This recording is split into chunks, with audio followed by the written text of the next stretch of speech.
Então, continuando aqui com esses vídeos de resposta, eu escolhi uma seguidora que ela fez assim uma sequência de perguntas e eu vou fazer um vídeo só para Cris. O nome dela é Cris Santos Sobrancelha. De cara eu amo seguidor que comenta um monte, faz um monte de perguntas. Eu amo micropigmentador curioso. Então, a Cris ela fez diversas perguntas. A primeira delas é a respeito de uma micropigmentação labial. Eu fiz uma neutralização e postei aqui no canal. Se você tem vontade de saber como funciona uma neutralização, o vídeo está aqui. Eu vou deixar na descrição para que vocês encontrem com mais facilidade ou vou fixar no comentário. Então, ela quis saber, para fazer o contorno mais leve ou mais pesado? Então, ela quis dizer, nessa pergunta, na mão, né? O peso de mão, como é para fazer o contorno. Entenda que um contorno, ele define, assim, 80% do seu trabalho para que fique bonito após a cicatrização. O contorno, ele é muito importante na micropigmentação labial. Então, é importante que você treine bastante. Pele sintética na mão e treino, porque você tem que ter o total controle da sua máquina. Inclusive nas problemáticas que algumas máquinas dão. Então, você não pode ter essa problemática na hora do contorno. Você não pode errar na hora do contorno. Você não pode tremer na hora do contorno. O seu contorno tem que ser impecável. Claro, ninguém é 100%. Ninguém é 100% impecável. Mas você pode diminuir os seus erros. Então, o que você tem que ter na hora do contorno? Total controle da máquina. E saber o que fazer com ela na hora que está fazendo esse contorno. Para você ter um contorno mais marcadinho, com lábios mais definido, você tem sim que fazer um contorno mais marcado, né? E bem contínuo. Agora, se você quer um contorno mais translúcido, um pouquinho mais fino, como? Agora eu vou explicar. Eu quero um contorno mais definido, mais marcado. O que eu tenho que saber? O que eu tenho que fazer? Dermógrafo. Primeiro vamos falar da máquina, para você entender como a máquina tem que estar para poder você fazer esse contorno. Se você for usar um pigmento bem líquido, a agulha ela tem que estar bem alta, a velocidade da sua máquina tem que estar baixa e a velocidade da sua mão sempre baixa. É como o do fio a fio. Fio a fio, a velocidade da mão tem que ser muito baixa para que você consiga ter um controle, porque você passar devagar, você tem um controle maior. Quando você passa muito rápido, você não tem um controle muito bom. Ainda mais quando é essa questão de cobrir, porque o contorno, né, você está passando por cima do desenho de um projeto que você já fez. Então, você não pode sair dele. Para não sair dele, você tem que passar muito devagar. Então, se o pigmento é mais denso, aí você tem um pouco mais de controle da injeção de pigmento. Então, a agulha não precisa estar tão alta, porque quando o pigmento ele é muito líquido, o pigmento sai muito rápido da agulha assim que a agulha encosta na superfície. Fernanda, eu botei a agulha alta e a tinta não saiu. Provavelmente você está usando charmante. Então, você tem que diminuir. Então, o contorno vai ficar mais difícil com o pigmento líquido. Assim que você encostar na superfície, o pigmento desce todo. Então, é esse o controle que você tem que fazer para que aquela tinta não saia toda e não borroque tudo e você não consiga mais enxergar nada. E é desespero total. Então, um pigmento mais denso, né, um pouquinho mais cremoso, vamos dizer, na textura de um ketchup, ele te proporciona uma agulha mais baixa, não muito alta, e que você faça o contorno tranquilamente, sempre lembrando, sempre abastecer o cartucho quando você estiver fazendo o controle. Para, respira, pega a tinta, aplica de novo. Entendeu? Esse é o controle. É tudo muito devagar, é tudo respirando, esticando bem aqueles lábios para que aquela agulha não escorregar, para que ela fique exatamente onde você está passando. Tem uma posiçãozinha ideal para a gente fazer isso. E a mão, qual é o peso da mão? Que a Cris quis saber sobre a mão mais pesada ou a mão mais leve. Então, uma mão firme, não existe peso. A Cris, eu tenho certeza que ela já sabe sobre a profundidade que nós temos que ter na pele, nos lábios, para poder fazer uma micropigmentação. Então, existe uma vibração na máquina que a gente dá, que a gente sente quando ela, assim que ela encosta na superfície, ou da pele sintética, ou na pele humana, ou nos lábios, ela tem uma vibração. Conforme você entra um pouco mais, aquela vibração aumenta. Então, você tem que ter o equilíbrio disso, você tem que saber qual é a vibração. Ai, Fernanda, mas eu nunca fiz, como é que eu faço a primeira? A primeira vez que você vai fazer uma micro, você vai ser orientada por um profissional. Você não vai fazer isso sozinha. Por isso eu não indico para iniciante cursos online. Eu indico a mentoria online para quem já é profissional, para quem já fez um curso presencial. Então, você já teve ali com um profissional te ajudando, ele ali pegou na tua mão, passou ali com você, você sentiu a vibração junto com ele, ele vai te mostrar que vibração é essa, o tanto de vibração que tem que dar. E é isso. Então, esse controle você vai ter na vibração do dermógrafo e naquela primeira... Passou um pouquinho, calma, limpa ali com cotonete, com um óleozinho, visualiza, vê se aquela linha ficou bonitinha, pegou e continua, entendeu? Claro, lábios, assim que a gente passa, a gente não consegue visualizar muito bem, tem que esperar alguns segundos para aquela tinta subir de volta, porque assim que passa, a tinta se esconde, depois ela sobe.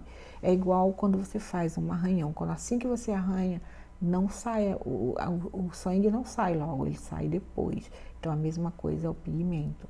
Ele só vai subir um pouco mais o tom depois que você tiver dado aquela passadinha por alguns segundos. Então, a peso de mão, você tem que ver qual o tipo de lábio que você está trabalhando, se ele é um lábio mais fininho, se ele é um lábio mais grosso. Então, isso, a questão do peso da tua mão depende muito do que você vai receber. Como eu já falei aqui uma vez em alguns vídeos, eu sempre falo, micropigmentação não é receita de bolo, é visual. Você tem que enxergar o resultado ali na hora. Então, não tem como eu dizer para você quantas passadas, não tem como dizer para você exatamente qual o seu peso de mão, até porque o meu peso, a minha força, a minha pressão é uma e a sua é outra. Então, e o que eu posso estar dizendo para você que é uma pressão mais leve, para você é uma pressão, nem é pressão. Quando eu digo para você, você tem que ter peso na sua mão, de repente o teu peso é maior do que o meu. Então, essa é uma questão muito individual. Então, você tem que enxergar o resultado, tá? A linha como você quer. Dei a minha primeira passada, queimei o meu projeto e a linha não ficou como eu queria. Repassar, mas para repassar você tem que treinar. A gente se treina até a repassada, para que você não saia de cima da linha e não faça uma linha duplicada, entende? Então, treino. Contorno é treino, todo voltado para o treino. Tudo é voltado para o treino, quando você quer uma precisão no seu risco, quando você quer ter um risco de acabamento bem fino, traços finos e definidos, é somente no treino que você vai conquistar isso. Então, Cris, para de desculpa e vamos treinar, né? A outra pergunta, na área mais clara dá menos passadas?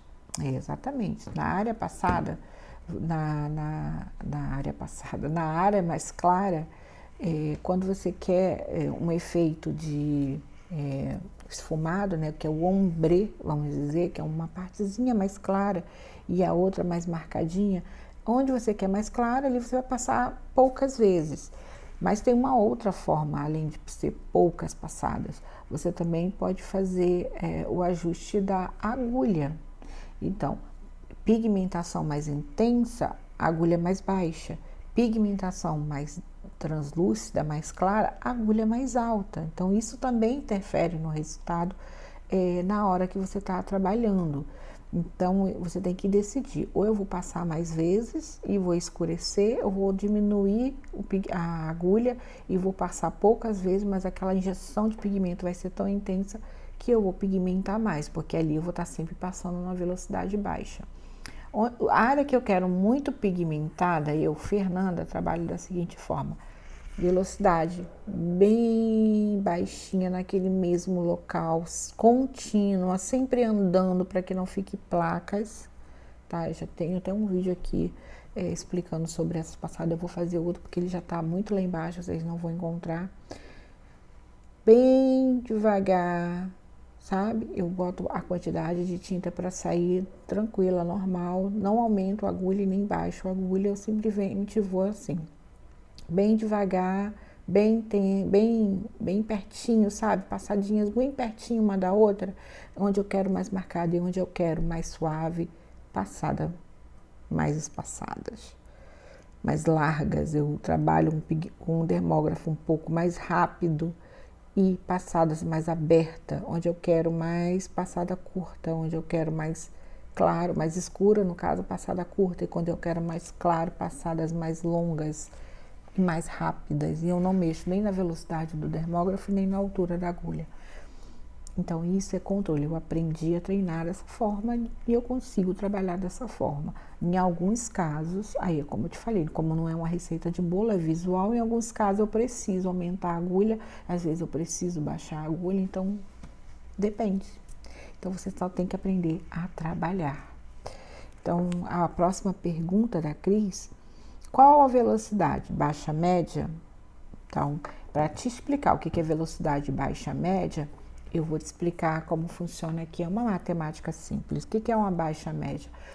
O dermógrafo vai de 10 a 100. A baixa média tem a metade, que é 50. Abaixo da média, que é metade, teria que ser entre 45, 40, 30, 35. Entendeu? Aí vamos para a média, que é 50. Aí você bota a média alta. Média alta vai acima dos 50, que é dos 50 vai 55, 60, 65, isso aí é média alta. Então, quando a gente falar dessa forma, é porque ela está abaixo da média, 2, 3 velocidades, e quando ela está média alta, ela está acima da velocidade, 1 a 2 velocidades. Entenderam? Então, é isso. Então, foi isso que a Cris quis saber. Velocidade baixa, alta ou baixa, média. Ela quer saber a respeito do contorno. Qual é a velocidade? É aquilo que eu falei com vocês aqui agora. Eu não mexo na velocidade, eu sempre uso média, baixa, porque eu trabalho devagar, eu gosto de trabalhar devagar. Se a máquina estiver muito acelerada, eu vou ter que trabalhar muito rápido, então não funciona para mim. Mas pode funcionar para você, tá? Não é uma regra. Vou voltar a dizer, não é receita de bolo, é cada um aprende a trabalhar de uma forma. Eu tenho o melhor resultado desta forma. Então, eu não mexo na velocidade média, baixa, e eu utilizo a agulha a meu favor. Então, a velocidade, sim, média, baixa, e a agulha um pouco mais alta para que eu consiga um contorno mais definido. Tá bom? Eu respondi essa pergunta. E ela perguntou qual agulha. Eu utilizo a agulha do dermógrafo que eu estou utilizando, né? Por exemplo, se eu uso o Cheyenne e o Sharp 300, eu uso a agulha Easy Click, aquela pretinha. E é de uma ponta sempre. Eu só uso para contorno fio a fio uma agulha e eu não troco para fazer o shadow. Eu continuo utilizando uma agulha. Eu utilizo a de 3 pontas quando eu quero fazer um preenchimento mais rápido. E mesmo assim, não gosto muito, porque sai muita tinta e atrapalha e tem um gasto muito maior de tinta. E aí, às vezes, eu uso o de 3 pontas, quando eu quero o efeito batom. Mas é muito raro fazer isso, tá, gente? Na maioria das vezes, eu utilizo de uma ponta, sempre. E do dermógrafo, né, do aparelho que eu tô utilizando. Então, vamos lá. Qual a cor ou mistura usada nesse trabalho? Eu vou tentar colocar aqui qual o vídeo que ela está fazendo todas essas perguntas, que é sobre a neutralização labial. A cor e mistura, vamos lá para cor e mistura. Eu sempre utilizo Hot. Eu não utilizo outra marca de pigmento para fazer lábios, é sempre RB. Eu tenho melhores resultados, eu tive melhores resultados com RB, eu testei outras marcas, eu gosto muito da Nuance. Mas para a neutralização não funcionou tão bem quanto funciona, já funcionou, mas não tão bem quanto funciona o RB. E não quer dizer também que não funciona, tá, gente? Eu utilizo Nuance e eu gosto da Nuance, mas neutralização eu utilizo RB. Então, a cor que eu usei foi RB, que é o Hot, e usei Penélope. Quando eu uso Penélope? No finalzinho, né? Na cobertura final, misturado com o restinho de Hot que ficou no batoque, por exemplo. eu inicio o procedimento com o hot. E sobrou um pouco, né? Sobrou um pouco lá no batoque, eu ali mesmo coloco o Penélope, faço a mistura, né? Fica aquilo um rosazinho goiaba e utilizo ali na última cobertura o Penélope com hot. E ponto final. Esse é, a minha finalização. Neutralização, eu só utilizo esses dois pigmentos, essas duas cores, não utilizo outra. E é um time que está ganhando não se mexe, então eu não mexo nesse protocolo de atendimento. Então, vamos ver a outra pergunta da Cris. Espero que você está gostando das perguntas da Cris. Se está gostando, deixa aqui no comentário, tá? Comenta um coraçãozinho. Qualquer coisa que você comentar já ajuda no engajamento, tá? Não esquece de curtir e compartilhar. Qual agulha e qual a cor mistura? Foi a última pergunta da Cris. Essa foi a da Cris a respeito de uma neutralização labial. Eu acredito que ajudou você também. Então, Cris, grande beijo, minha querida. Vamos treinar, sem preguiça de treinar, meu amor. E obrigada por fazer tantas perguntas. Se você também quiser entrar aqui nesse quadro com um vídeo só para você, faça quantas perguntas você quiser, que eu vou fazer um quadro só para você te respondendo. Um grande beijo. Fica com Deus.